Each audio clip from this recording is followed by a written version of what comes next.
Bonjour Philippe Vandel. Bonjour Sonia. Vous êtes journaliste, on vous retrouve tous les jours sur France Info Télé, Oui. excellente chaîne, Canal 27. Dans Tout et son contraire, vous interviewez tous les jours une personnalité de la culture et des médias. Vous aimez poser des questions, mais aussi y répondre, et en particulier des questions très simples, en apparence, comme par exemple, pourquoi c'est toujours la file d'à côté qui avance le plus vite, hein. Ça, c'est vrai que c'est très exaspérant, des questions qu'on s'est tous plus ou moins posées un jour, mais sans forcément se les formuler ou chercher à apporter des réponses sérieuses. Vous le faites dans la série des ouvrages Les Pourquoi. Et le dernier donc, vient de sortir, Les Pourquoi des Jeux Olympiques. Ça y est, on le sent depuis avant-hier, cette fameuse ferveur qu'on attendait tant qui monte dans le pays. C'est la première fois qu'on la ressent. Mais oui. Le Belém à Marseille avec la patrouille de France était absolument splendide. Qu'est-ce que vous avez ressenti, vous, devant ces images ? Je me suis dit, finalement, ça risque de ne pas être une catastrophe. Oui. Et la catastrophe annoncée, on ne pourra pas se baigner dans la Seine, ça ne va pas circuler. Si ça se trouve, ça va vraiment être une fête. Alors, les pourquoi des Jeux Olympiques, dans ce livre, vous répondez à 75 questions autour des JO de façon sérieuse et amusante. On apprend plein de choses. Et d'abord, sur ce fameux coq gaulois, on en parlait tout à l'heure dans Télématin. D'où est-ce qu'il vient ? Pourquoi le coq est-il l'emblème de la France ? Oui, parce que c'est contre-intuitif. D'abord, c'est un braillard qu'on dit c'est le seul oiseau qui chante les deux pieds dans la merde. C'est les Anglais qui disent ça. Voilà, il dit ça. En fait, le coq gaulois, le coq est l'emblème de la France. On va dire la première arrivée de notation, enfin référence, c'est en 1665. Et en fait, c'est tout bête. C'est un jeu de mots latin. C'est que Gallus, ça veut à la fois dire le coq et à la fois gaulois. C'est un peu comme le lion qui est l'emblème de la ville de Lyon, qui n'a strictement rien à voir. Mais en fait, c'est une allitération. Et voilà pourquoi on a choisi cet emblème qui représentait les Gaulois. Alors, pourquoi c'est tous les 4 ans ? Pourquoi ça s'appelle les Jeux Olympiques ? Pourquoi le marathon fait-il 42,195 km ? Et pourquoi certains sports sont olympiques et pas d'autres ? Alors ça, il y a plusieurs explications. C'est une complication extrême. Ouais. Il y a le CIO qui décide, et puis chaque pays, en l'occurrence la France, a le droit d'amener dans sa liste 2 ou 3 sports. Mais tous les pays ne sont pas d'accord. Par exemple, il y a quelque chose de très contre-intuitif. Il y a de la breakdance. La CJO, c'est les HIP, HOP, danser sur la tête. La danse acrobatique qui est née aux États-Unis. Ça vient des États-Unis, mais ce ne sera pas dans les prochains JO qui auront lieu à Los Angeles en 2028. Pourquoi ? Parce qu'on pense que les sponsors américains préfèrent privilégier d'autres sports, et notamment le baseball qui devrait arriver en France, où ils ont déjà toutes les infrastructures des stades, et pas nous. Alors nous, on va avoir 4 nouveaux sports, le surf, l'escalade, le skateboard et le breaking. Donc un mot de surf, ça va être un des grands moments de ces JO. On attend avec beaucoup d'impatience ces images, les épreuves. Souris parce que je pense à la visite de la maire de Paris à Tahiti. Ah oui, ça c'est sur le site qu'elle n'est pas allée voir. C'est un autre sujet, Philippe. On va parler de la tenue des surfeurs. Alors ça m'a fait beaucoup rire. Pourquoi les surfeurs ont-ils un look de surfeur ? Alors ça vaut vraiment le coup d'acheter le livre parce que ça ne peut pas se résumer en une phrase. Il faut lire. L'explication, elle tient sur 3 ou 4 pages. Mais en gros, les surfeurs, ils ont un look absolument génial. D'abord, pour plein de raisons. D'abord, ils sont formidables. Ensuite, ils n'ont pas le temps de se couper les cheveux. Donc, ça fait c'est Brice de Nice. C'est à la fois Brice de Nice et... la mèche rebelle. Et Samy dans Scooby-Doo, qui n'a pas le temps de se raser. Il a tout le temps un jean informe. Il est un petit peu dégueulasse. Mais c'est ça qui est beau. Et en plus, du coup, avec les embruns, le sel, le gars est blond. Enfin, ça a une allure comme ça formidable. Et les sponsors se sont rendus compte que tout le monde aimait le surf. C'est très très beau une image de surf. Brice de Nice, c'est ça. Brice de Nice, c'est le surfeur qui surfe jamais.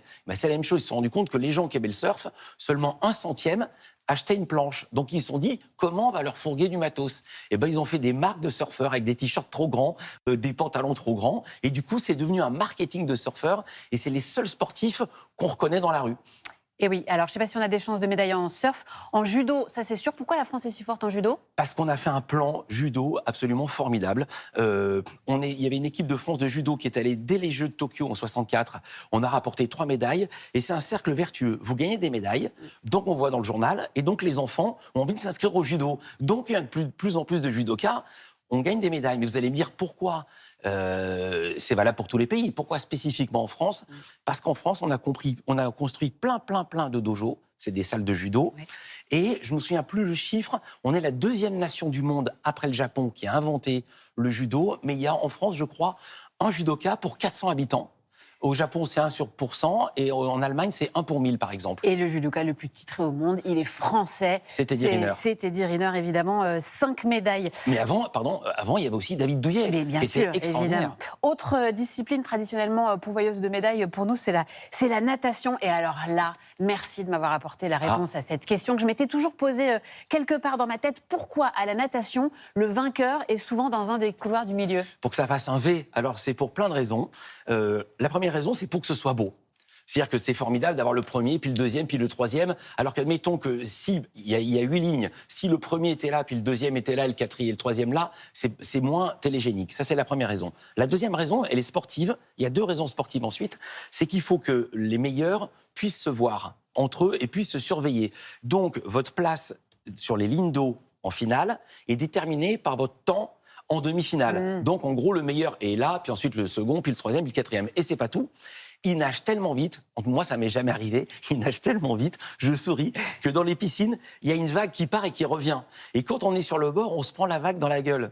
Donc il faut que les meilleurs ne soient pas pénalisés par la vague. Et maintenant, ça va tellement loin, j'ai appris ça grâce à Alain Bernard, ils ont des piscines à débordement pour ne pas être touchés par la vague de retour quand vous êtes sur la ligne 1 ou sur la ligne 8.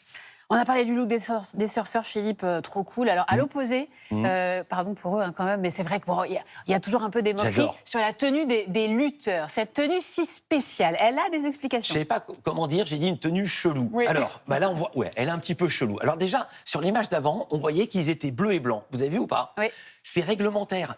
C'est obligatoire qu'il y en a un qui est habillé en bleu et l'autre qui est habillé en bleu et l'autre en rouge pour que l'arbitre puisse s'y retrouver. Parce que sinon, il y a un encellement. Il y a un tel méli-mélo de corps. C'est la pieuvre qu'on ne sait pas. Et deuxièmement, si on peut voir l'autre photo qui est absolument formidable, pourquoi ils sont habillés comme ça? Eh bien, c'est pourquoi ils n'ont pas un maillot et un short? Eh bien, pour pas qu'on puisse tirer sur le short. Il y a des bretelles pour pas qu'ils se retrouvent tout nus. Ah bah oui, tout est pensé en fait. Il y a une explication. La lutte, c'est pensé. À tout. Un petit mot de mixité. Oui. Ces Jeux seront les premiers avec une parité totale, hein, autant d'athlètes femmes que d'hommes, mais c'est quand même le plus souvent, c'est chacun de son côté. Hein. Les femmes, les hommes, chacun de son côté. Il y a un sport qui est non mixte. Qui est mixte, totalement mixte. Vous avez vu lequel? C'est l'équitation. C'est le seul sport où les femmes ont le droit de participer autant que les hommes. Regardez, là, on voit une équipe avec ils ont tous les 3 la médaille d'or, mais c'est pas forcément une équipe mixte. Parfois, c'est une femme qui bat un homme en finale. Et aussi, il n'y a pas de conditions d'âge. Et alors, je me suis posé la question, c'est absolument normal, vous n'allez pas faire la lutte, vous n'allez pas faire lutter les hommes contre les femmes, ni en haltérophilie. Mais pourquoi pas au tir à l'arc ou au tir au pistolet? Eh bien, les fédérations, elles sont extrêmement ennuyées, pour pas dire emmerdées, d'arriver à expliquer pourquoi. Et une fois, le tir a été mixte, hommes et femmes ensemble. Incroyable histoire. Vous savez ce qui s'est passé? C'est une Chinoise qui a gagné. Ouais. Elle a fait le meilleur score, elle a eu la médaille d'or. L'Olympiade suivante, c'était fini, ça a été non mixte. Dernière question rapidement, Philippe. Pourquoi on a plus de chances de gagner plus de médailles cette fois-ci? Nous, Français, il y a une histoire de testostérone là-dedans. C'est un truc complètement dingue. C'est pourquoi on gagne sur son terrain. Vous savez, on dit le match à l'extérieur, le match on joue à domicile. On pensait que parce qu'on est à domicile, eh bien, on est supporté par le public. Eh bien, c'est plus complexe que ça. C'est qu'en fait, on défend son territoire et quand on joue dans sa ville, dans son pays, ça fait monter la testostérone, y compris chez les femmes, parce qu'il y a aussi de la testostérone dans la biologie féminine. C'est incroyable. On apprend beaucoup de choses.